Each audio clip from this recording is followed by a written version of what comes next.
Hello everyone. आज हम class 12th का फर्स्ट टॉपिक स्टार्ट करने वाले हैं जिसका नाम है प्लानिंग इन स्पोर्ट्स। ये क्लास 12th का फर्स्ट टॉपिक है,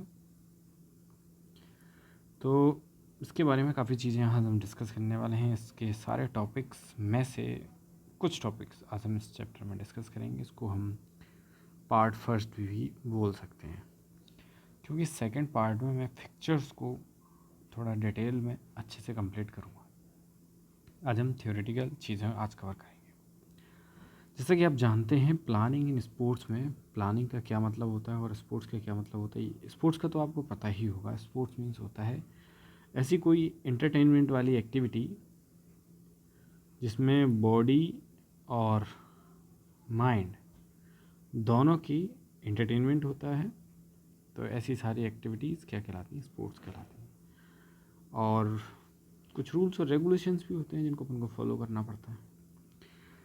बात करें प्लानिंग की, तो प्लानिंग किसी भी चीज़ में आप विदाउट प्लानिंग या थिंकिंग के कोई भी इंसान अपने माइंड को साइलेंट नहीं रख सकता। तो विदाउट प्लानिंग तो कुछ हो ही नहीं सकता। तो चलिए देखते हैं कि प्लानिंग कितनी इम्पोर्टेंट है, क्या इससे फ़र्क पड़ने वाला है और क्या क्या होगा इसमें।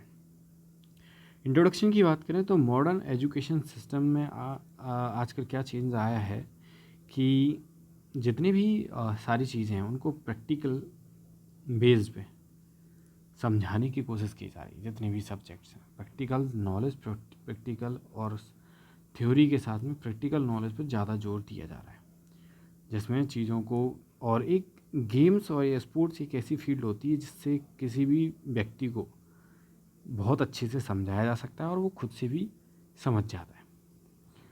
फिजिकल एजुकेशन में फिजिकल फिटनेस के साथ साथ social adjustment, mental activeness, emotionally balanced life, balance लिखा है इसमें, बैलेंस्ड लाइफ होगा, और कल्चरल वैल्यू और भी बहुत सारी चीज़ें अब उनको मिल जाती हैं, क्योंकि ये प्रैक्टिकल नॉलेज बेस्ड एक चीज़ होती है। तो चलिए देखते हैं फ़िलहाल इस चैप्टर में हमें क्या मिलने वाला है और बाकी चैप्टर्स में हमें क्या मिलेगा और उससे क्या क्या हमारे अंदर डेवलपमेंट होगा। वो हम जब टॉपिक्स पढ़ेंगे तब हम डेवलपमेंट्स के बारे में देखेंगे। फ़िलहाल हम प्लानिंग पे काम करने वाले हैं और प्लानिंग मीन्स थिंकिंग। मीन्स आज से अगर आप किसी भी चीज़ के बारे में प्लानिंग कर रहे हैं तो उसका आपको कैसे करनी चाहिए। आज आप इस चैप्टर को थोड़ा ध्यान से सुनिए, समझिए और फिर अपनी थिंकिंग या अपनी प्लानिंग को थोड़ा मॉडिफाई कीजिए, क्योंकि एजुकेशन का मतलब होता है कि खुद को मॉडिफाई करते रहना। तो अगर आप एजुकेशन ले रहे हैं और विदाउट एजुकेशन तो कोई रह भी नहीं सकता है। तो हमेशा एजुकेशन चलती रहती है और हमेशा मॉडिफिकेशन भी होते रहना चाहिए। चलिए नेक्स्ट अपन देखते हैं, बात करते हैं। ये हमारा मीनिंग बात करें अपन तो प्लानिंग की मीनिंग के बारे में बात कर रहे हैं, मीनिंग ऑफ प्लानिंग। तो फर्स्ट क्या होता है मीनिंग ऑफ प्लानिंग में, इसकी अगर डेफिनेशन की बात करें तो planning is an intellectual process. हमको वर्ड्स पे ध्यान देना है।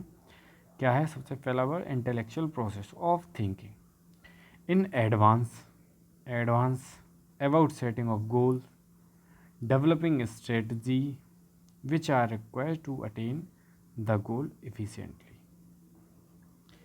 अब इनको ध्यान से देखते हैं थोड़ा सा। अगर थ्योरी मैं इसकी मीनिंग की बात करूँ तो मीनिंग ये कहता है कि अगर अपन कोई गोल को बना रहे हैं या हम कोई काम को कर रहे हैं तो हम उसको कैसे और बेहतर तरीके से स्ट्रेटजीज़ का यूज़ कर सकते हैं, और जैसा कि गोल हमने ये अचीव करना चाहते हैं उससे और अच्छा गोल्स हम कैसे बना सकते हैं।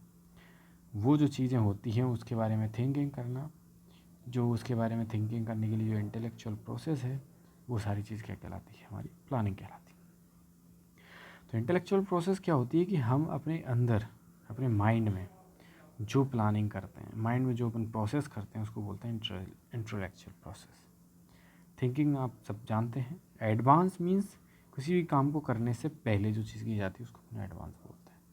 तो एडवांस जो थिंकिंग होगी वो हम किसी काम को करने से पहले उसके बारे में जो सोचेंगे वो हमारी क्या कहलाएगी? Thinking in advance.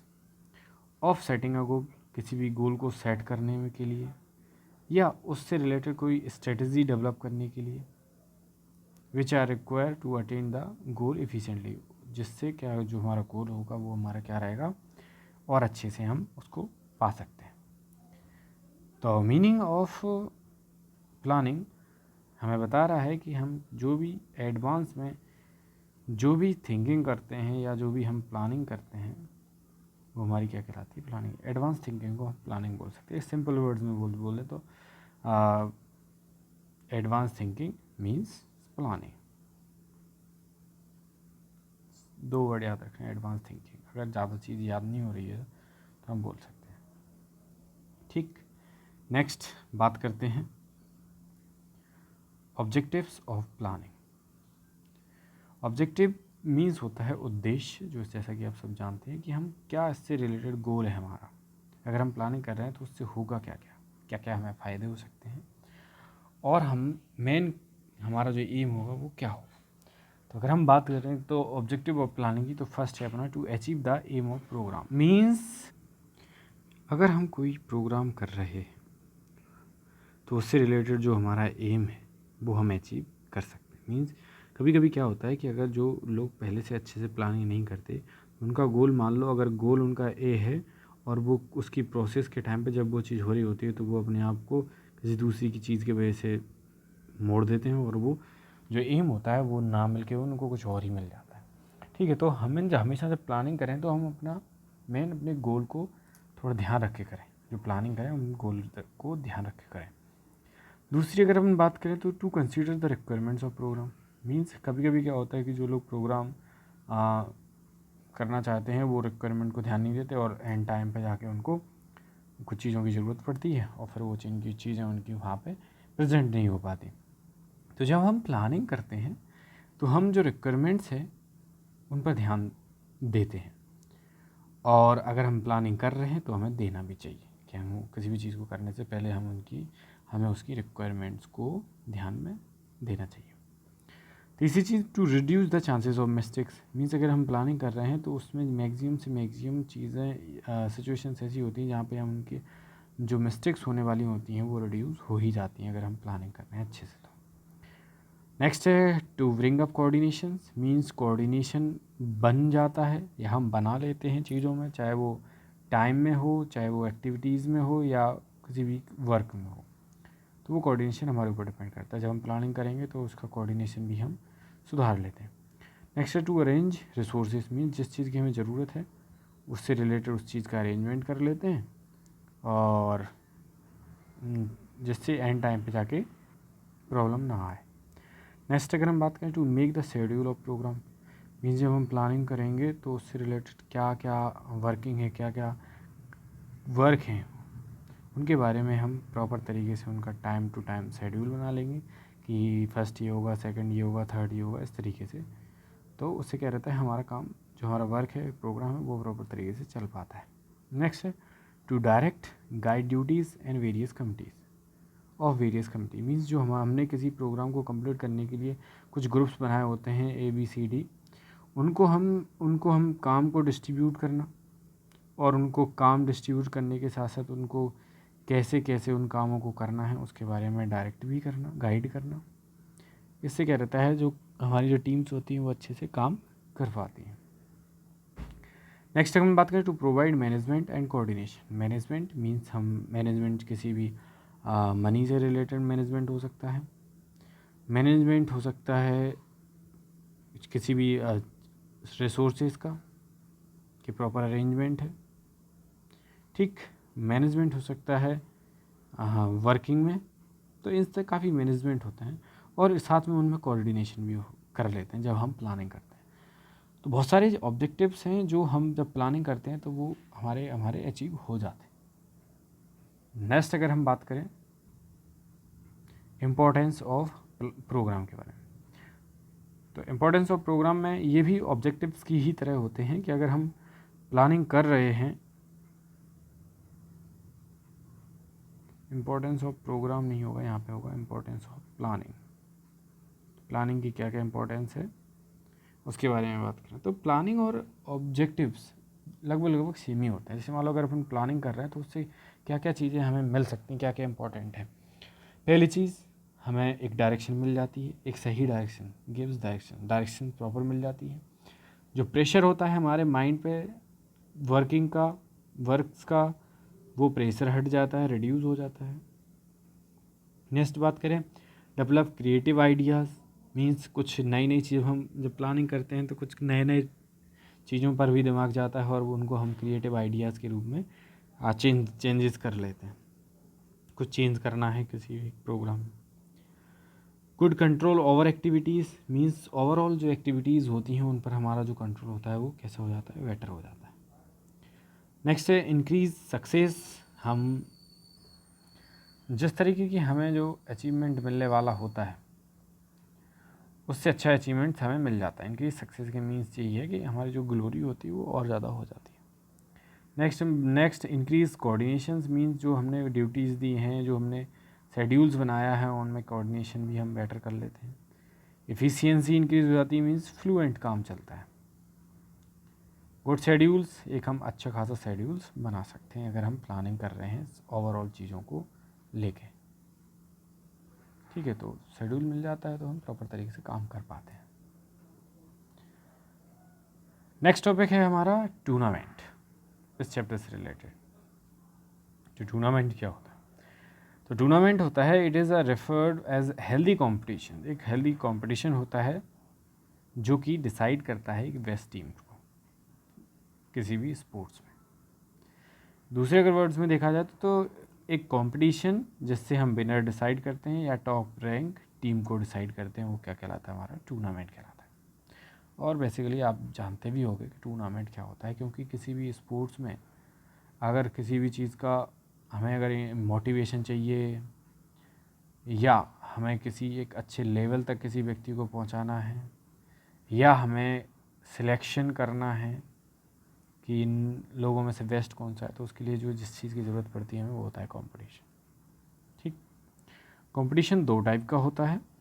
फर्स्ट होता है इंट्राम्यूरल, दूसरा होता है एक्स्ट्राम्यूरल। इंट्राम्यूरल मीन्स होता है with in the wall, means किसी एक इंस्टीट्यूट में अगर कोई टूर्नामेंट चल रहा है एक इंस्टीट्यूट के अंदर, तो वो क्या कहलाता है, इंट्राम्यूरल। और इंस्टीट्यूट से बाहर के लोग भी अगर उसमें पार्टिसिपेट कर रहे हैं, मीन्स डिस्ट्रिक्ट हो जाए, डिवीज़न हो जाए, स्टेट हो जाए, नेशनल हो जाए, तो इस तरीके या कोई भी दूसरे स्कूल के भी लोग अगर उसमें पार्टिसिपेट कर रहे हैं ना, तो भी वो क्या कहलाएगा, एक्स्ट्राम्यूरल टूर्नामेंट कहलाता है।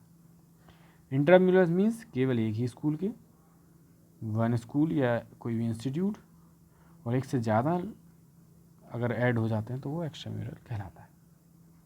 अगर हम बात करें इंट्राम्यूरल टूर्नामेंट की, तो जैसे कि हमने बात कर ली थी, इंट्राम्यूरल क्या होता है, with in the wall of the institutes, means किसी एक इंस्टीट्यूट्स के अंदर जिसमें केवल इंस्टीट्यूट्स के प्लेयर्स ही पार्टिसिपेट करेंगे, वो इंट्राम्यूरल कहलाता है।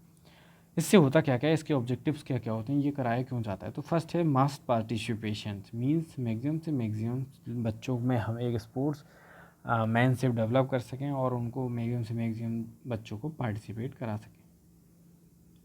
ठीक, पार्टिसिपेशन कराएंगे तो उसमें स्पोर्ट्स से रिलेटेड क्वालिटीज़ डेवलप होंगी और हेल्थी इन्वायरमेंट क्रिएट होगा। दूसरा होता है टू आइडेंटिफाई टैलेंट, मीन्स कुछ बच्चे ऐसे होते हैं जो स्पोर्ट्स में अच्छे होते हैं, तो उनके टैलेंट्स को निखारना और उनको नेक्स्ट लेवल तक भेजने का काम। नेक्स्ट है टू क्रिएट इंटरेस्ट, मीन्स अगर कुछ लोगों में इंटरेस्ट नहीं है तो उनमें इंटरेस्ट क्रिएट करना जिससे वो अपनी हेल्दी लाइफ को एंजॉय कर सकें। क्या होता है, कुछ लोग स्पोर्ट्स से दूर रहते हैं तो वो अपनी हेल्दी लाइफ को एंजॉय नहीं कर पाते, वो सही फिटनेस को समझ ही नहीं पाते। नेक्स्ट है to develop social value, means जब वो स्पोर्ट्स में पार्टिसिपेट करेंगे, जब वो उसको अच्छा लेवल मिलेंगे और लोगों की नज़रों में जब वो आएंगे, एक पर्सनैलिटी उनको अच्छी खासी मिलेगी, तो उससे क्या रहता है, सोशल वैल्यूज़ बढ़ती हैं, तो उनकी सोशल वैल्यूज़ भी डेवलप कर सकते हैं। नेक्स्ट है फीलिंग ऑफ स्पोर्ट्समैनशिप, जब वो पार्टिसिपेशन करेंगे तो वो एक स्पोर्ट्समैन की तरह से फील करेंगे और वही फीलिंग उनके हेल्दी इन्वायरमेंट, हेल्थ स्टेटस और भी बहुत सारी चीज़ों पर इफ़ेक्ट करता है, इसलिए इंट्राम्यूरल टूर्नामेंट कराया जाता है। अगर हम बात करें एक्स्ट्राम्यूरल टूर्नामेंट की, तो extra mural tournaments outside the wall of institute means जिसमें एक इंस्टीट्यूट्स के अलावा कुछ लोग पार्टिसिपेट करते हैं, बाहर के लोग अगर इन्वॉल्व होते हैं तो वो टूर्नामेंट क्या हो जाता है, एक्स्ट्रा म्यूरल हो जाता है। ठीक, एक्स्ट्रा म्यूरल के एग्जांपल कोई भी डिस्ट्रिक्ट टूर्नामेंट है, कोई भी डिवीज़न टूर्नामेंट है, कोई भी स्टेट टूर्नामेंट है, कोई भी नेशनल है, कोई भी इंटरनेशनल है। तो इस तरीके के टूर्नामेंट्स होते हैं वो सारे क्या कहलाते हैं, एक्स्ट्रा म्यूरल टूर्नामेंट कहलाते हैं। क्यों ज़रूरत पड़ती है एक्स्ट्रा म्यूरल एक्टिविटीज़ को कराने की? तो इसके रीज़न्स होते हैं कि एक तो अच्छे व्यक्ति का सिलेक्शन करना, चुनाव करना। वो चुनाव भी हम टूर्नामेंट से ही करा सकते हैं। मीन्स अगर हमारे पास 10 स्टेट से या 10 जगह से लोग आ गए, 10 लोग आ गए 1 to 10, उनमें से सब कह रहे हैं कि हम अच्छा खेलते हैं, हम अच्छा खेलते हैं, तो कैसे हम पता कर पाएंगे कि सामने वाला जो है उनमें से हम 10 में से मान लो एक चूज़ करना है, तो कैसे चूज़ करेंगे? तो उसके लिए टूर्नामेंट कराए जाते हैं और अच्छे प्लेयर्स का सिलेक्शन भी तभी कर पाते हैं जब टूर्नामेंट होता है। नेक्स्ट है सफिशिएंट प्रैक्टिस। मीन्स जब हम एक्स्ट्रा म्यूरल टूर्नामेंट कराते हैं सफिशिएंट प्रैक्टिस की ज़रूरत पड़ती है और जिससे फाइन आर्ट लोगों में डेवलप होता है। नेक्स्ट है सिस्टमेटिक ट्रेनिंग। एक अच्छी ट्रेनिंग करके लोग अपनी चीज़ों में इम्प्रूवमेंट करते हैं, अपने हेल्थ स्टेटस को इम्प्रूव करते हैं और भी बहुत सारी चीज़ों को इम्प्रूव करते हैं, और वही लोगों को मोटिवेट करती है, जिस वजह से हम सिस्टमेटिक ट्रेनिंग भी कराते हैं। टीम वर्क, जब कोई स्पोर्ट्स में पार्टिसिपेट करता है तो टीम वर्क भी करना सीखता है। और जैसे जैसे जब लोग डिस्ट्रिक्ट डिवीज़न स्टेट में जाते हैं, बाहर जाते हैं, तो उनको और नए नए लोग मिलते हैं और उनके साथ वो एक अच्छा खासा बिहेवियर सीखते हैं, साथ में कुछ अच्छी क्वालिटीज़ को भी डेवलप करते हैं। नेक्स्ट है develop social value and qualities. तो जैसे कि मैंने बताया अभी कि बाहर जाते हैं अच्छे अच्छे लोगों से, एक अच्छे सिलेक्टेड लोगों से जब जाके मिलते हैं तो उनकी सोशल वैल्यूज़ और क्वालिटीज़ बढ़ती हैं।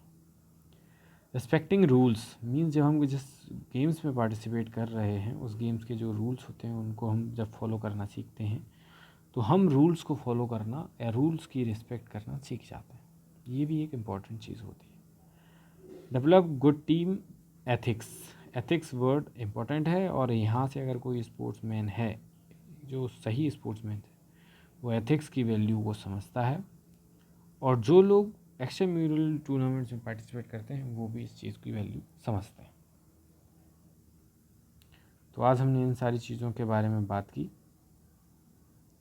जिसमें extra mural intra mural tournament क्या होता है, उसके टाइप क्या होते हैं, इम्पोर्टेंट ऑफ यहाँ पे प्लानिंग है, इम्पोर्टेंट ऑफ प्लानिंग,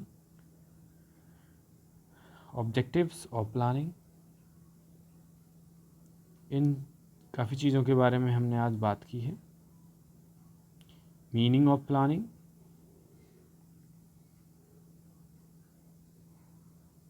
और हम फर्स्ट चैप्टर जिसमें हमने इंट्रोडक्शन के बारे में बात की।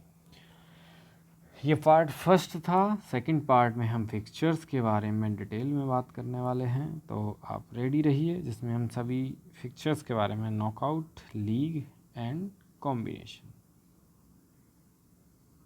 सब के बारे में बात करेंगे, समझेंगे फिक्चर्स क्या होता है, सारी तरीके के सीडिंग फिक्चर्स भी होता है उनके बारे में भी समझेंगे। ठीक, मिलते हैं नेक्स्ट वीडियो में, तब तक के लिए धन्यवाद। वीडियो अगर अच्छा लगा है तो लाइक एंड सब्सक्राइब करना ना भूलें, क्योंकि यही हमारी और आपकी मुस्कान है। ठीक है, done done done done done.